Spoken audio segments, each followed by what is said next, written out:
bir 2 milyon dollar bo'lsa kerak kamida. 2 milyon dollar bo'lsa kerak. Bu главный o'sha print qiladigan apparati. Bu pechat qiladigan mana bu 5 kraskali. Bu BD. Bu o'rtacha bizda. Bundan kattasi narigi seximizda bor. Bu necha pul? Bu endi 300 ming yevro atrofida bo'lsa kerak. 300 ming yevro. Ha. Buni qayerdan olib kelgansizlar? Buni biz Yevropadan olib kelganmiz.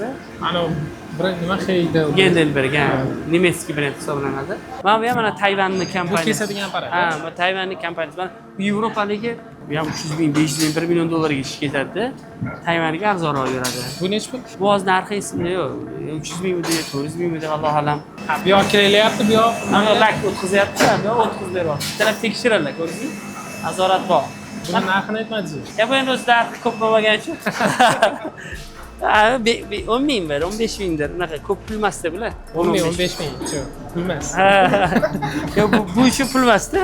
Общий zavodda necha pullik texnika bor o'zi? Bir 2 milyon dollar bo'lsa kerak kamida. 2 milyon dollar bo'lsa kerak. Texnikani o'zi. Ha, shunaqa. Topdim deysiz pul, yana o'ziga tikasiz.